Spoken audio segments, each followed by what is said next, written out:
Hello, everyone, and thank you for tuning in to the Estate Plan Lady.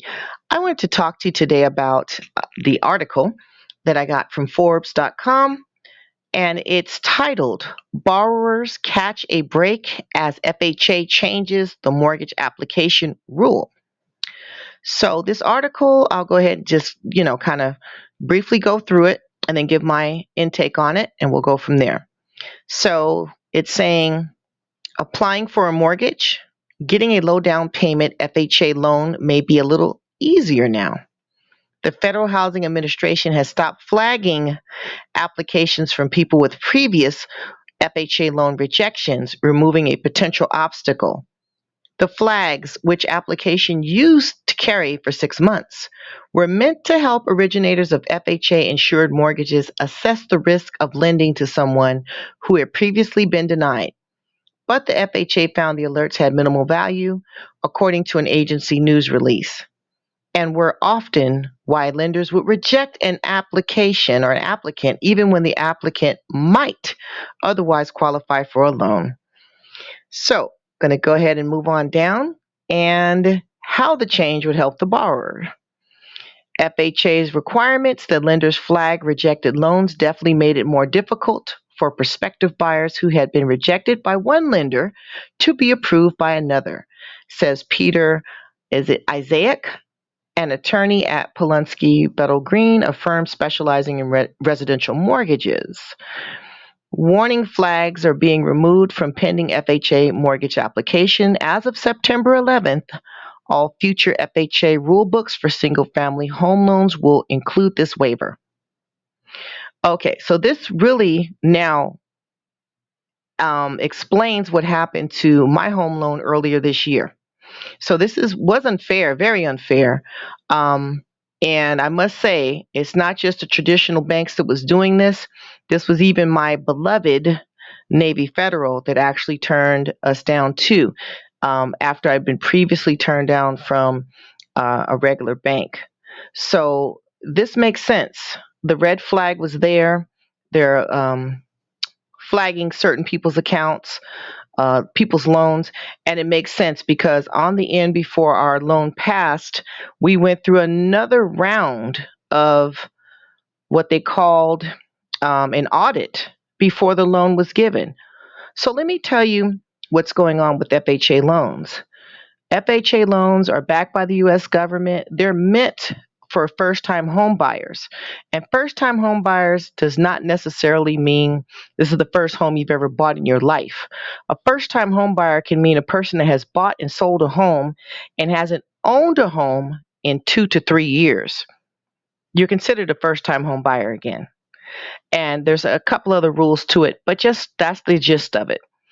And now, also, you can have a credit score of 580 minimum or higher, and you can put down as little as 3.5%. Watch what I said, as little as 3.5%. And for credit scores lower than 580, you must put down a minimum, watch the word, minimum of 10%. So this now explains why this foolishness went on earlier this year. The pros and cons. The pros to an FHA loan is that FHA loan you can put down as little as 3.5% versus a conventional loan. Although some conventional loans now allow you to put down 3.5%. Moving on, and what the negative is to an FHA loan, what they don't tell you a lot of times, is that although they have the relatively low down payment requirements, borrowers who put down less than 20% will also have to pay what they called a mortgage insurance. It's called a mortgage insurance premium, an MIP, that is put onto your loan for the life of the loan now. So FHA borrowers pay an upfront MIP, mortgage insurance premium, of 1.75% and an annual MIP of 0.45% to 1.05% of your total loan amount. Mortgage insurance is required of all FHA loans for the life of the loan unless you make a minimum 10% down payment In that case, the insurance requirement ends after 11 years. So these are the new requirements of FHA. But that's not what we're talking about the article. The article is talking about the flagging of people that have tried from one lender and then they go to another. This is not typical in home loan. This is not something new. You might go to several lenders when you're trying to grab a home loan.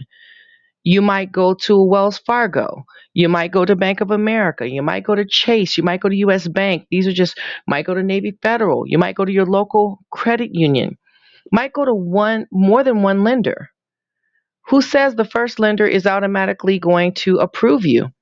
Now, this right here is just wasn't right. And I could tell you this happened to me. Our loan was definitely flagged and we had to go through a final audit. And although there was way more than 3.5% put down, and the credit score was way higher than it's all in the high sevens, and way more than 3.5% down. So this says a lot, and I'm a little bit perturbed about it, but I can live with it. And I'm glad that now they have seen that this doesn't make a difference. Some people deliberately go to several lenders. Like I said, everybody has different qualifications. What bank A, B, C, D, E, F, G might have, bank H, I, J, K, L may not. Maybe the first bank you didn't qualify. So what did they do? They turned you down. Then the second bank you go to and you're approved. So this is the little game that they play, and I'm glad. So this article definitely is a good read for people that want to go for their first home or they want to go through the FHA program. You won't be flagged. So this is good. I'll leave it like that. The article is really good read, and it actually shows on the bottom down there the mortgage denial rate from 2020 to 2022. And it goes on to talk about how to qualify for a FHA loan, which I kind of went over that.